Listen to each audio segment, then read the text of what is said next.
The CT shows no hemorrhaging, which means surgery isn't indicated. However, Jason does have a general cerebral edema. Edema? Swelling of the brain. How critical? Very. But he is going to live. Honestly, I can't answer that question. I expect it will take 72 hours for the maximum swelling to occur, and if we make it through that, then we'll have a better sense of his chances for survival and in what condition. The good news is that he is responding to painful stimuli. Why is that good? Well, that means his brainstem is functioning and the cerebral cortex is processing. It means his brain is still responding. Well, then he could be okay. The trauma to his brain is severe, and there's no way of knowing how it will affect him. What is the worst case? I mean, other than him not making it. Permanent vegetative state. Oh. We are measuring the pulmonary artery pressures in his heart right now, which is why he has the Swan-Ganz catheter. We can also monitor the swelling inside the brain with the ICP. English would help, I'm please. sorry. It's the intracranial monitoring device. That's why the bed's fixed at that angle. Right, it's 20 degrees, which it has to stay that way because the manometer, which is the device used to measure the pressure, is calibrated at that angle. How are you treating the swelling? Steroids and mannitol. Are you saying that we won't know anything until another 72 hours have passed? Unless the swelling abates sooner. All we can do, Ned, is just his weight. Much as I hate it, we don't have any other choice. Well, and you should also know that we are doing as much as we can right now.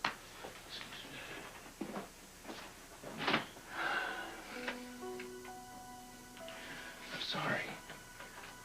I'm really sorry for my part in all this.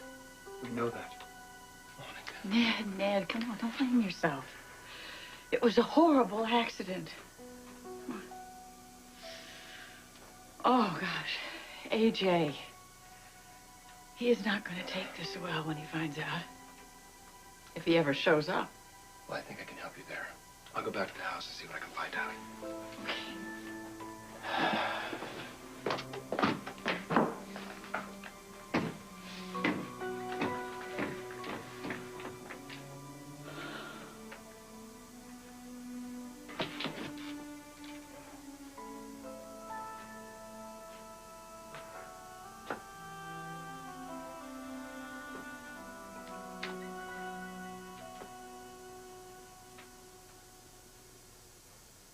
Hey. Reg. What are you doing here? Oh, man. Okay, all right.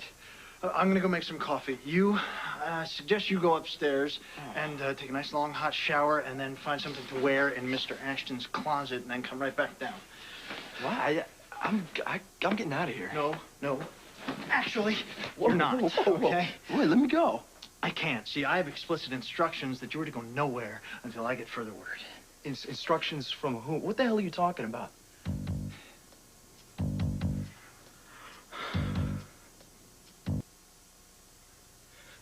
Reginald, why don't you just tell me what happened? You don't remember? If I remembered, I wouldn't be asking you. Yeah, and if you hadn't been drinking, you'd remember. Okay, I get it, Reginald. Either tell me what happened or let me out of here. See, I'm afraid that wouldn't be in your best interest. Okay, I'm done playing around with you. Either you tell me what happened or you let me out of here. The choice is yours. You pick. There was a car accident. That's all you're getting out of me. What accident? What do you mean? Sorry. No dice. Ned. What accident? What's going on here? What's going on is you may have killed your brother. What? Reginald, thank you. Yeah, well, I'd like to say it was my pleasure, but... I know. You, realize the delicate nature of this, and it must remain between us at all costs. I will. I go back to the house now. Good. Grandmother always finds your presence reassuring. It was Jason. Shut up. What happened? Shut up. What? Tell me what happened, Ned! Shut up and you sit down. You were 3 sheets of the wind last night. You got into the car. The new convertible that grandfather bought Lois. Jason tried to stop you. He didn't want you to drive in your condition. So he gets into the passenger seat, and you proceed to drive right into a tree. Jason is ejected. He flies out of that car head first. Head first! And do you know what that means? Right now, he is lying in intensive care, and he may die. Which could be a blessing, considering the fact that if he does live, he may have serious brain damage. Okay, I gotta get the Now, hospital. you're gonna shut up, and you're gonna sit down, because I'm not finished with you yet. I told the police that I was driving. That is the official story. And you will say nothing. I repeat, nothing to the contrary. Nod your head if you understand. Man, why are you doing Nod your head if you understand. I've decided to cover for you one last time. In exchange, you're going to keep your mouth shut, and you're going to do exactly what I say. Nod your head. Nod your head. You are going to show up at that hospital. Pressed, dressed, calm, and composed, and you are going to hold your mother's hand and be a source of comfort for her and your father while they wait to see whether your brother lives or dies. You will not feel sorry for yourself. You will not make this about you. Am I clear? Yes. Keisha. I'll call Justice. Get her down there.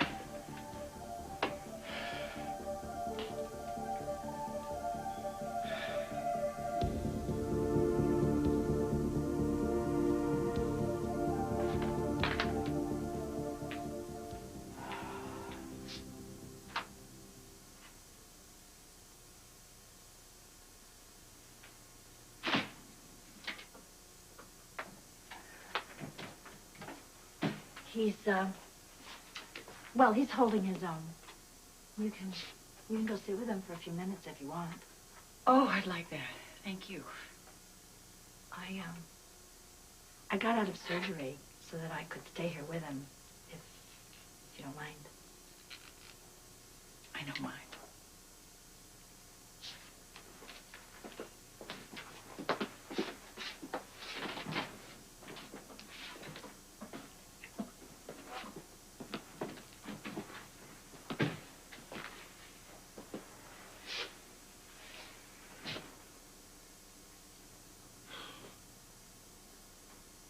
No matter how many times I've seen this as a doctor, it's impossible to take when it's your child.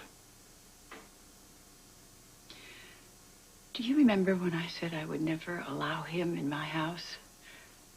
No child of that woman is welcome here. Well, I don't. No, I need to. He was sick. He was barely 2 years old. And I held him. And suddenly he owned my heart. I love him as if he were my own.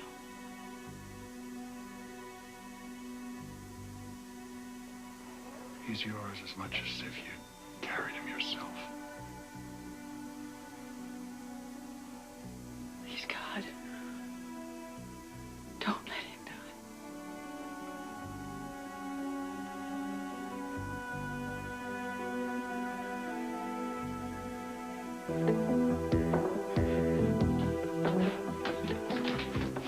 Time to go to the hospital. Man, I don't think I can do this. Oh, yes, you can. And you will. I'm going to drive you to the hospital, and you're going to take care of the rest. This is impossible. Get over it, AJ. But obviously, you're having trouble grasping the concept here. Now, listen up, all right? More rules. Listen up. You won't cry.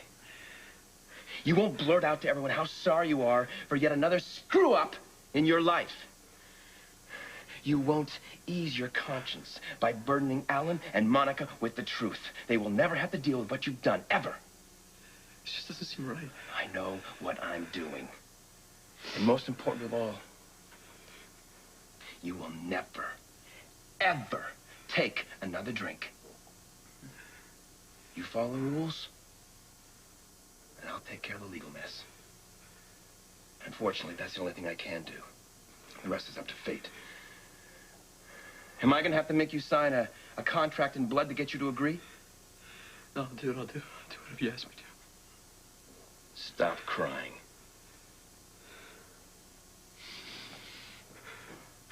Why are you doing this, Ned? Why don't you just let me fry like I deserve?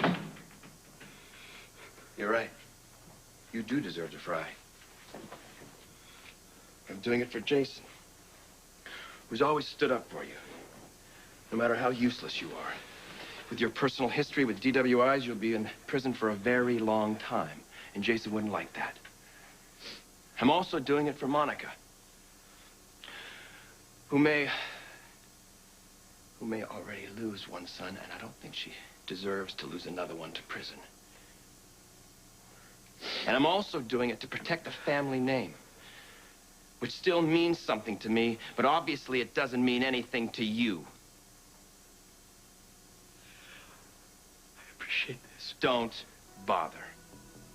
You've let your parents down too many times. From this moment on, you better shape up. And you answer to me.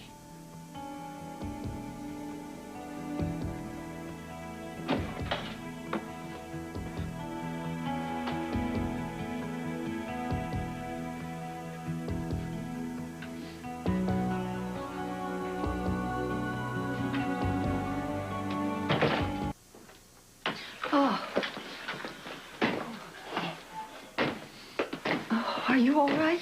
Don't worry about me. How's Jason doing? He's still critical.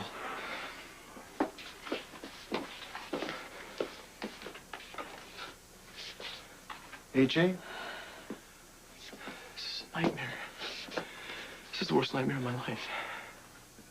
Of all our lives. What happened to you? We were so worried. And that's why Ned and Jason went after you. I was walking down by the gardens, and I wound up outside the gatehouse. I wasn't feeling well, and I figured maybe I'd go see Lois. I forgot she was in Argentina. And I wound up crashing on the couch in there, and that's where Ned found me this morning. Oh, Ned feels so guilty about this. Yeah, Ned's with grandmother right now. He wanted to maybe stay with her a while and see if he couldn't get a couple hours sleep before coming back here. Well, I'm glad he's with her.